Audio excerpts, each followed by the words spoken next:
Hello students, अज असीं next chapter करते हैं चैप्टर 5th एक्सरसाइज ए। और 5th चैप्टर दे विच की है फैक्टराइजेशन। चैप्टर है साडा फैक्टराइजेशन, तो इस दे विच असीं फैक्टर्स बनाने हैं। सो फस्ट क्वेश्चन गिवन है 2 into 2x minus 5y into 3x plus 4y minus 6 into 2x minus 5y into x minus y. So इस दे विच की है साडे कोले फस्ट इस टाइप का क्वेश्चन है कि इस दे विच डायरैक्टली फैक्टर्स बना के दिते हुए है दो टर्म च। तो इन्हां दे विचों देखो कि सेम फैक्टर किहड़ा है, तो 2x minus 5y 2x minus 5y दोनों दे विचों सेम फैक्टर है। उस तो बाद नैक्सट है 2 एंड 6, इन्हां दोनों विचों भी 2 कॉमन आ जाएगा। सो असीं कॉमन लेना, सिंपली 2 कॉमन आएगा into 2x minus 5y common आ जाएगा। ओके एंड इस तो बाद कॉमन लैन तो बाद साडे कोल की आएगा, ए फैक्टर आ जाएगा इत्थे 3x प्लस 4y माइनस, और इत्थे की बचेगा 2 कॉमन लैन तो बाद साडे कोल की रहेगा 3 into a factor x minus y. Okay so 2 into 2x minus 5y same as into a term same as आएगी 3x प्लस 4y माइनस 3 ना मल्टीप्लाई कर दो, सो माइनस 3x और माइनस माइनस प्लस 3y। सो 3x minus है 3x plus है, ये cancel हो जाएगा। सो की आएगा साढ़े को 3y इंटू 4y की आ जाएगा 7y। So a factor same as into इतों की आएगा 7y, और इनू असीं अगे मल्टीप्लाई करके लिखांगे 2 into 7 is 14y into a factor same 2x minus 5y। ठीक है। So next question 4th exercise के अकॉर्डिंगली बाकी क्वेश्चन सेम एज है। इस विच है 2x into a minus b plus 3y into 5a minus 5b plus 4z into 2b minus 2a। Okay, और इस दे विच की चेंज है, जो फैक्टर्स है वो वैसे सेम है बट थोड़ा सी कैलकुलेशन करके सेम बनाना है। इतने a माइनस बी है और इतने 5a माइनस 5b है। अगर 5 कॉमन ले लिया जाए तो की आ जाएगा a minus b, same factor बन जाएगा। सो असी सेम फैक्टर बनावांगे 2x into a minus b, a as it is, and दूसरी टर्म चो 5 कॉमन आ जाएगा। 5 कॉमन लैके की आएगा 5 इंटू 3 15 हो जाएगा 15y into a minus b plus इतों देखो 2 कॉमन आ जाएगा एंड 2 कॉमन लेना, एक माइनस 2 ना लेना बिकॉज ए सानू प्लस का चाहिए और इतने 2a माइनस का है। सो माइनस 2a इस दे विचों कॉमन आएगा।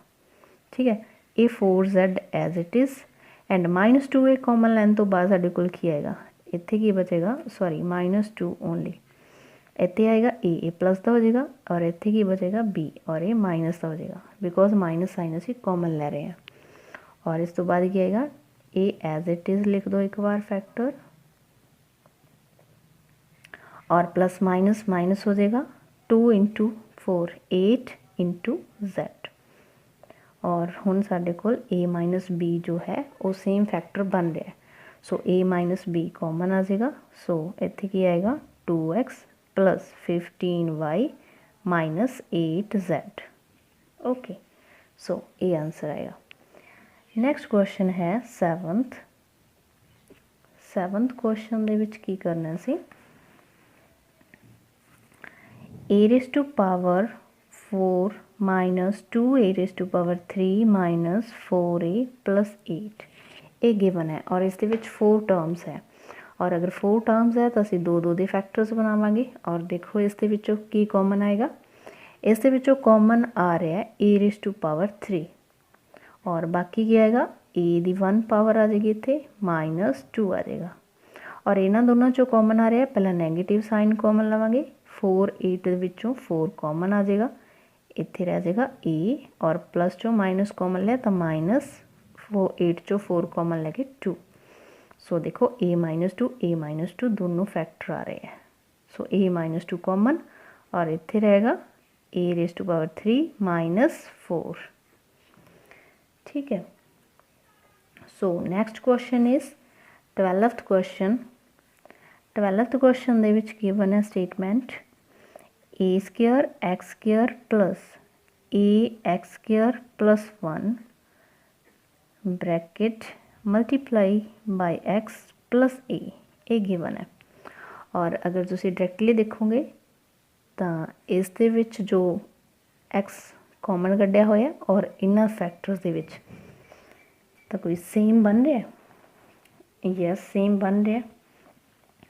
और ए फैक्टर नूं असीं अगे लिखांगे a into x square plus 1 into x जो कॉमन है, और इन्हां दोनों टर्म्स नूं असीं लास्ट लिखांगे a square x square plus a. ठीक है, हुण इन्हां दोनों दे विचों देखो की कॉमन आ रहा है, इन्हां दोनों विचों ए कॉमन आ जाएगा। So a x square plus 1 into x plus इन्हां चों कॉमन की आ रहा है ए, और ए कॉमन लैके साडे कोल की आएगा ए स्क्वायर चों ए कॉमन आएगा तो ए इंटू एक्स स्क्वायर प्लस ए कॉमन लैके की रहेगा 1।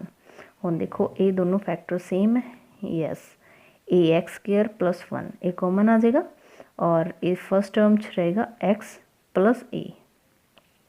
ठीक है, सो ये आंसर होएगा इस क्वेश्चन का। सो नेक्स्ट क्वेश्चन है 15th क्वेश्चन। 15th क्वेश्चन दे विच की गिवन है y square minus a plus b into y plus a B.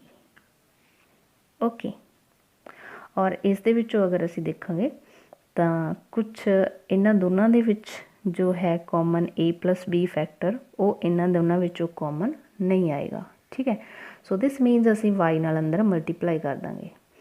So y square minus a into y minus plus की होएगा minus b y plus a b. और हुण की करना असीं टर्म्स नूं शफल कर दो।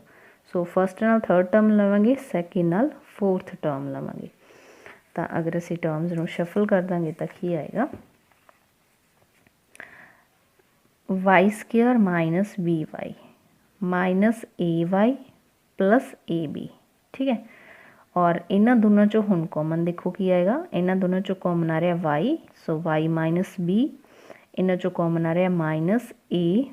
ठीक है, सो इत्थे की आएगा माइनस कॉमन लैके y plus and a minus common लैन तो बाद माइनस बी। और हुण देखो साडे कोल वाई माइनस बी दोनों फैक्टर सेम है, सो ये कॉमन आ जाएगा into y minus a. Okay, उस तो बाद नैक्सट क्वेश्चन है 16th क्वेश्चन गिवन है a square plus 1 by a square minus 2 minus 3a plus 3 by A.